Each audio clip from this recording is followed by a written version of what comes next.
एका मंत्र्याच्या ओएसडीने केली 5 लाख रुपयांची मागणी. आमदार अमोल मिटकरी यांचा गौप्यस्फोट. मंत्र्यांचे ओएसडी आणि स्वीय सहाय्यक यांच्यावरील कारवाईच्या पार्श्वभूमीवर राष्ट्रवादी काँग्रेसचे आमदार अमोल मिटकरी यांनी मोठा गौप्यस्फोट केला. एका मंत्र्याच्या ओएसडीनं एका कामासाठी 5 लाख रुपयांची मागणी केल्याचा दावा त्यांनी केलाय. हा प्रकार रोजगार हमी योजना विभागाच्या तत्कालीन ओएसडीच्या संदर्भात झाल्याचं त्यांनी स्पष्ट केलंय. मुख्यमंत्री देवेंद्र फडणवीस यांनी मंत्र्यांचे ओएसडी आणि स्वीय सहाय्यक यांच्यावरील कारवाई संदर्भात घेतलेल्या रोखठोक भूमिकेचं आमदार मिटकरी यांनी स्वागत केलंय. मंत्रालयात दलालांचा सुळसुळाट झाल्याचा आरोप करत पारदर्शक सरकारसाठी मुख्यमंत्र्यांनी उचललेल्या पावलांचं त्यांनी समर्थन केलंय. आरोप प्रत्यारोप सुरू आहे. मात्र मुख्यमंत्र्यांच्या भूमिकेचं विरोधकांनी कौतुक केलेलं आहे. काय अनुभव आहे तुमचा? मुख्यमंत्र्यांच्या भूमिकेचं राष्ट्रवादी काँग्रेस पक्षाने सुद्धा अभिनंदन आणि कौतुक केलेलं आहे. कारण आदरणीय अजितदादांनी मागे जी आमदारांची बैठक घेतली होती त्या बैठकीत सुद्धा की आता ओएसडी पीएस यांच्यावर कडक लक्ष सरकारचं राहणार इथून पुढं. त्यामुळं सर्व मंत्र्यांना, संबंधित मंत्र्यांना सूचना तशा दिल्या होत्या. आणि हा जो निर्णय घेतला, हा निर्णयाचं प्रत्येकाने स्वागतच केलं पाहिजे. कारण मंत्रालयामध्ये ज्या पद्धतीचा सुळसुळाट दिसतो किंवा दिसत होता, आता दिसणार नाही अशी मला अपेक्षा आहे की एखाद्या मंत्र्यांचा ओएसडी किंवा पीएस त्याच्या हाताखाली 10 पीए आणि त्या पीएंची आवाजवी मागणी, याचे आम्हाला कळू अनुभव आहेत. आणि जे अनुभव आले ते आम्ही आमच्या नेत्यांकडे मांडले आणि त्यांनी त्यावर कारवाई पण केली. पण अशा प्रकारे एक सुळसुळाट जो असतो म्हणजे मंत्रालयामध्ये, त्याला या निमित्तानं का होईना चाप बसेल. मात्र मुख्यमंत्र्यांचं याबद्दल खरंच अभिनंदन केलं पाहिजे. तुमचा अनुभव नेमका कोणाच्या संदर्भात आला होता? काय माझा अनुभव होता शेतरस्त्याच्या संदर्भामध्ये. महाविकास आघाडीच्या काळामध्ये शेतरस्त्याच्या कामासाठी मी संबंधित मंत्र्यांच्या एका पीए माझ्या संपर्कात आले आणि त्यांनी इतके किलोमीटर करता इतके जर तुम्ही दिले तर कदाचित ते कामं लवकर होतील. कारण माझ्या जिल्ह्यातल्या एका व्यक्तीने थोडी आर्थिक देवाणघेवाण करून काही कामं मंजूर करून आणली होती, जो व्यक्ती पदावर पण नव्हता. मी त्यांना म्हटलं, मी आमदार असून पण कामं होत नाही तर संबंधित व्यक्ती कुठल्या पदावर नसताना कामं कशी होतात? तर नंतर मग काही दिवसानंतर शोध घेतला तर असं लक्षात आलं की आर्थिक व्यवहार झाल्याशिवाय ही कामं मंजूर होत नाहीत. तर आता 5 लाख रुपये देऊन 50 लाखाची कामं मंजूर केल्यानंतर त्या कामाची क्वालिटी काय राहणार? तो विषय मी दादांच्या पण कानावर टाकला होता आणि त्यावेळेस दादांनी सांगितलं की ही कामं आता अजिबात अशा पद्धतीने करायची नाही. जर असं कोणी आढळलं तर त्याच्या बाबतीत मला सांगायचं, मी ती कडक कारवाई करेल. त्यामुळे मला तो अनुभव आला. पण नंतर मग मी परत ह्या जिथं आर्थिक व्यवहार करून कामं होत असतील त्यापेक्षा ते व्यवहार न केलेले बरे. तुम्हाला किती पैसे मागण्यात आले? मला मागितलेले 5 लाख रुपये. 5 लाख रुपये द्या आणि 1-2 कोटीची कामं घ्या.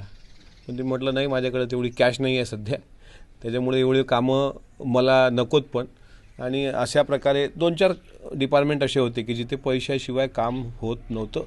मंत्र्यांनी मागितलेले नाहीत, त्यांच्या ओएसडीचे जे खालचे हे असतात, काय म्हणतात त्याला, पीए किंवा पीएच्या खाली आर्थिक व्यवहार सांभाळणारे, आपण त्याला म्हणू चमचे म्हणूया आपल्या भाषेत, दलाल म्हणा, चमचे म्हणा, असे चमच्यांचा फार मोठा सुळसुळाट त्या मंत्रालयामध्ये आहे.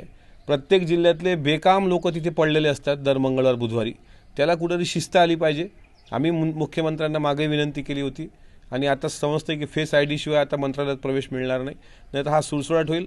साहेब, एक प्रकरण तर असं आहे, तुमच्या चॅनलवर सांगतो की 1-2 व्यक्ती असे आढळतात जे ट्रायडंटला 1 लाख रुपये रोजाच्या सूटमध्ये थांबतात. काम काय असतं त्यांचं? ते फक्त मंत्र्यांच्या ओएसडीला भेटतात, काही आर्थिक व्यवहार करतात आणि त्या भरोश्यावर ते 1-1 लाख रुपये रोजाच्या सूटमध्ये ट्रायडंटमध्ये राहतात. काम काहीच करत नाहीत, पण कामं मंजूर करून देतात इतर आमदारांचे. ह्या गोष्टी सरकारला कमीपणा आणणाऱ्या आहेत. त्या कदाचित देवेंद्रजींच्या लक्षात आल्या असतील आणि म्हणून सरकारचा कारभार पारदर्शक चालावा याकरता त्यांनी हा निर्णय घेतला. आता ट्रायडंटमध्ये 1 लाख रुपयाच्या रोजच्या सूटमध्ये कोण राहतं याचाही आता थोडासा शोध मला असं वाटते आपल्या सरकारने घेतला पाहिजे. क्या आप इंटीरियर के बारे में सोच रहे हैं पर डिज़ाइन फाइनल नहीं कर पा रहे? होम इंटीरियर या ऑफिस इंटीरियर, किसी भी डिज़ाइन आइडिया को रियलिटी में कैसे बदले, आज हम ये जानेंगे इंडस्ट्री एक्सपर्ट्स से.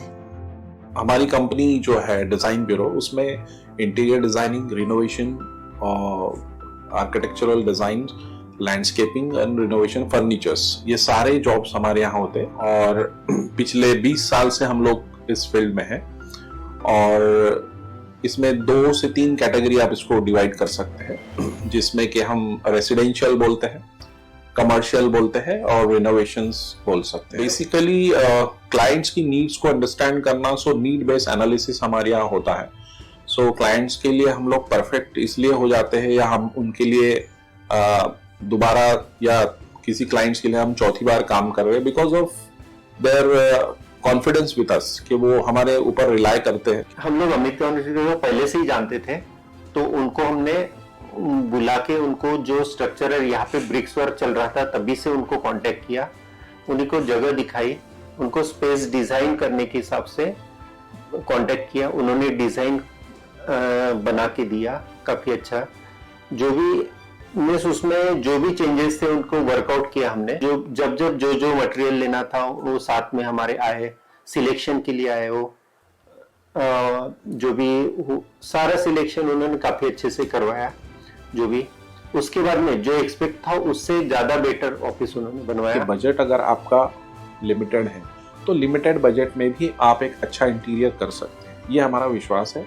और हमारे क्लाइंट्स के लिए हम वही दे रहे हैं और उसी से हमारा क्लाइंटल बड़ा है। हर क्लाइंट की एक अलग स्टोरी होती है, उनका एक अलग रिक्वायरमेंट्स होता है। कई बार ये सारा मिस आउट हो जाता है, हम अपने डिज़ाइन उन पे लादते हैं, वो नहीं होना चाहिए। उनको क्या चाहिए वो हम डिलीवर कर सकते हैं, बस वो उनके बारे में हमको समझना पड़ेगा। तो हमारे इसमें हम एक ही बोलते हैं कि ड्रीम कम्स ट्रू। आप ड्रीम देख रहे हो, हम उनको फुलफिल करेंगे, वो हमारी रिस्पॉन्सिबिलिटी है।